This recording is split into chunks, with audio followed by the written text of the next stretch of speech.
ඉතින් ඔබ අපේ කවුරුත් දන්නවා නව මාලිමා රජය මේ ආණ්ඩුව බලයට පත් කරේ බහුතර මතයෙන් 3/2 බලයක් දීලා ජනතාවට සහන සලසන්න ඒ වගේම දූෂණයෙන් තොර රටක් ගොඩනගන්න. ඉතින් එහිදී මාලිමා ප්‍රතිපත්ති ප්‍රකාශනයේ තිබුණු ප්‍රධාන මාතෘකාව බවට පත් වෙලා තිබුණේ අඩු මිලට තෙල්, විශේෂයෙන්ම පසුගිය රජය විසින් අධික ලෙස බදු වැඩි කර මහජනයා මත බදු බර පටවා එම හේතුවෙන් ලංකාවේ කනිජ තෙල් මිල ශීඝ්‍රයෙන් ගිහිලා තිබ්බා. ඉතින් ලංකාවේ ඉන්න සාමාන්‍ය මිනිස්සු වගේම හැමෝම බලාපොරොත්තු වෙන්නේ මේ කනිජ තෙල් මිලවල අඩුවක් දක්නට ලැබෙයිද කියලා. ඉතින් වර්තමානයේ රටේ පවතින ආර්ථික තත්ත්වයත් එක්ක කරන්න ටිකක් අමාරුයි කියලා තමයි දේශපාලන විශ්ලේෂකයින් පවසන්නේ. කෙසේ වෙතත් මාලිමා රජය කටාර් රාජ්‍ය සමග සම්බන්ධතා සාකච්ඡා ආරම්භ කරලා තිබෙනවා අඩු මිලට තෙල් ලබා ගන්න.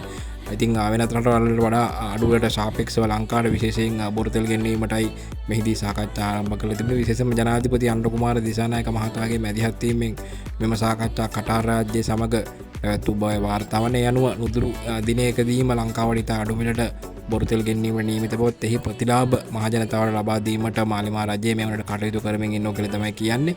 ඉතින් ලාංකිකයින් විදියට ඔයගොල්ලන්ට මේ ගැන හිතන්නේ මොකක්ද? ඉතින් කටාර් රාජ්‍ය සමග පැවැත්වූ මෙම රාජතාන්ත්‍රික සාකච්ඡා ගැන ඔයගොල්ලන්ට හිතන අදහස් පහලින් කමෙන්ට් එකකින් දක්වාගෙන යන්න.